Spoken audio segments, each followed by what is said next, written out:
इस वक्त मैं आमेर विधानसभा क्षेत्र की सबसे बड़ी ग्राम पंचायत अचरोड़ में मौजूद हूँ और दिन दहाड़े अब लोगों का सड़क के ऊपर चलना मुश्किल हो गया, क्योंकि बड़े बुजुर्ग ये बड़े आदमी हैं, ये बेचारे खून के आंसू रो रहे हैं। इनके करीबन 10-12 हज़ार छीना झपटी करके निकल जाते हैं। पुलिस का कोई खौफ नहीं बचा, क्योंकि अब ना तो महिलाओं का रोड पे सुरक्षित चलना बचा, ना बड़े बुजुर्गों का। अब रोड पे चलना भी खतरा बन गया, क्योंकि ये बात करूं तो अचरोड़ चौकी से लेकर अचरोड़ स्टैंड तक यही रोज की घटना है। कभी महिलाओं को लूट लिया जाता है तो कभी बड़े बुजुर्गों को लूट के निकल जाते हैं। चोरों के इतने हौसले बुलंद क्यों गए? बाबूजी है कैसे जैसे मजदूरी करके और रक्षाबंधन के ऊपर अपने गाँव वापस लौट रहे थे।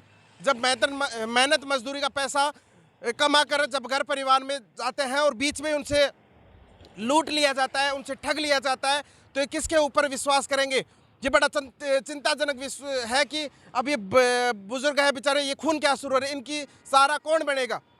जो भी कोई अधिकारी वगैरह तुरंत प्रभाव से कार्रवाई हो और इन चोरों के ऊपर शिकंजा कसा रहे। तो जी क्या नाम है? अजहरलाल मीणा साहब। बाबू जी कहाँ से आ रहे थे? क्या मामला हुआ था? कैसे पैसे? आ रहा था मैं, मेरे को रोशन ने यहाँ पर उतार दिया बस स्टैंड पे। मैं बस स्टैंड पे खड़ा था, अलवर की बस की वेट कर रहा था। तो वही एक आया मेरे पास, करे भैया कहाँ जाएगा? मैं भाई मैं अलवर जाऊँगा। तो मैं बीड़ी पी रहा था, उसने मेरे से बीड़ी का बंडल मांगा। उसने बीड़ी का लेके फिर मैं तो देखा नहीं उसने बीड़ी में क्या रलाया क्या नहीं रलाया। उन्होंने फिर मेरे को निकी कहा, फिर दूसरा आया उसके बाद में 2 मिनट बाद में बाइक से। तो उन्होंने निकी कहा यार भाई मेरे को अलवर जाना है। मैं भाई अलवर अचरोल से ताला मोड़ से चल जाओ अलवर तुम। वाले की करे यार मेरे 4 व्हीलर है, तुम ऐसा करो मैं तुमको बैठ ले चलूँगा, तुम मेरे साथ चलो। तो मेरे को बीच में बैठा के लिया है बाइक पे वो दोनों। आपको बैठने का झांसा दे दिया जाता है? हाँ, फिर छीना झपटी करके लूट खसोट। मेरे को साइड में पिकअप पे 407 में साइड में खड़ा करके अगर ऑफिस में जा रहे हैं वहाँ से बाइक लेके आएंगे और जो के बाद में तुम बैठाऊँगा। जो पहले तो दोनों गए हैं, दोनों जाने के बाद में फिर बाद में मेरे पास आएंगे, तेरे पास पैसे कितने हैं? मुख्य भाई करे तेरे को ऑफिस में चलना पड़ेगा, वहाँ पर पैसे लेके जाएंगे। तो मतलब कैमरे से चेक होता है, तो पैसे एटीएम में चल जाएंगे, तेरे कोई काम के नहीं रहेंगे। तो इनको ऐसा कर हमारे पास रख ले और तुम हमारे साथ चल। मैंने उन्होंने यार पैसे ले लिए, मैं उनके साथ नहीं गया। तो दोनों वापस जाने के बाद में फिर मेरे पास आए नहीं दोबारा। पुलिस प्रशासन के पास गया तो क्या आश्वासन? बड़ी दुख की बात तो यह है कि आमेर विधानसभा क्षेत्र का सबसे बड़ी ग्राम पंचायत अचरोड़ है, और अचरोड़ में अगर मैं कैमरों की अगर हालत जांच करूं तो ये देखिए, ये किसके सानिध्य में आता है। मैं नज़दीकी दिखाने का प्रयास करूंगा। ये देखिए बंद पड़े हैं कि क्या है। मैं पुलिस प्रशासन से जब चौकी में बातचीत करता हूं तो चौकी वाले बोलते हैं कि हमारे को पता नहीं है।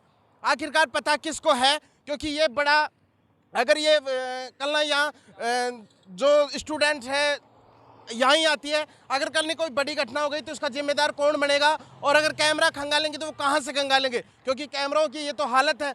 ये दुविधा की बात है। क्या सरकार से पैसे उठाकर, फंड उठाकर क्या ऐसे इन्वेस्ट किया जाता है? इनकी जो प्रशासन की जो भी टेक्निकल गतिविधियां, वो देखिए टेक्निकल दिखाने का प्रयास करूंगा। कैमरों की हालत बिल्कुल बंद पड़ी है। इसका जिम्मेदार कौन बनेगा? अब आज इस बाबूजी के साथ घटना होगी, कल और किसी के साथ भी घटना हो सकती है, क्योंकि अचरोड़ में यह आए दिन का सड़क के ऊपर चलना मुश्किल हुआ है। रोशन भी मौके पर थे। रोशन भाई क्या देखा? अब तो सड़कों के ऊपर भी चलना बहुत मुश्किल हो गया। देखो निहाल भाई, ये अपनी जानकारी है तो इनके साथ घटना हुई थी 11 बजे के आसपास। 11:20 पे हमने पुलिस से कॉल रिकॉर्डिंग निकलवाई, वीडियो रिकॉर्डिंग निकलवाई है और वीडियो पुलिस को अवेलेबल करवा दी है। अपने पास ही वीडियो है। तो बात यह है, ये 11:20 के आसपास की बात है। रोशन भाई अगर मैं बात करूं तो पुलिस का तो कोई खौफ ही नहीं बचा, क्योंकि चौकी थोड़ी यहाँ से 200-300 मीटर है और ये जो लुटेरे हैं वो मतलब दिन दहाड़े सड़क के ऊपर भी चलना मुश्किल हो गया। निहाल भाई, पुलिस का खौफ क्या, मेन स्टैंड पे वो भी दिन दहाड़े यहीं पे इनके साथ में लूटपाट हुई है। लूटपाट करने वाले 2 लड़के बताए जा रहे हैं। उनके शायद एक ने हेलमेट लगा रखा है, एक बिना हेलमेट है।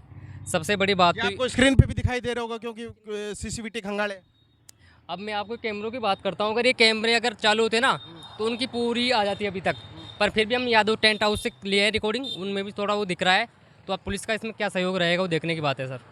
ये देखिए मौके पर पुलिस प्रशासन को अवगत करवाने के बाद में तुरंत प्रभाव से एक्शन लिया गया। एक्शन लेते इनके साथ सीसीटीवी वगैरह खंगाले। अगर ये सीसीटीवी चालू होते तो हो सकता है इनमें आसपास का पूरा नजरिया दिख जाता, क्योंकि ये बड़ी दुविधा की बात है कि इसके ऊपर कोई ध्यान ही नहीं दे। मैं कैमरे की बात करूं तो बिल्कुल। एक बात और कहना चाहता हूँ मैं, लुटेरे के खौफ इतने थे कि उन्होंने इनसे पैसे भी लूटे, लूटने के बाद में इनको बाय बाय करके जा रहे हैं। वो बड़े बुजुर्ग आदमी है, पता नहीं कैसे भी अपना जीवन यापन कर रहे हैं, कैसे घर बार चला रहे हैं। 10,000 रुपये के आसपास इनके थे। राखियों को टाइम आ रहा है भाई, तो राखियों के टाइम में अगर ऐसी घटनाएं हो रही है तो पुलिस क्या कर रही है? सबसे बड़ा सवाल तो ये है कि मैं पुलिस तो क्या करे, तो क्योंकि आए दिन की घटना हो गई, पुलिस तो अपना काम कर ही रही है ना। भाई साहब पूरे वीडियो हमने पुलिस को अवेलेबल करा दिए हैं, अब देखते हैं आगे क्या कानूनी कार्रवाई होती है। आपको मैंने वीडियो दे दिया है निकलवा के। ये देखिए पूरी मुख्य समस्या बनी हुई है कि अब सड़कों के ऊपर भी ग्रामीणों का चलना मुश्किल हुआ, क्योंकि कई बार महिलाओं के जेवरात चुरा लेते थे, तो कभी बड़े बुजुर्गों के पैसे लूट लेके चले जाते हैं।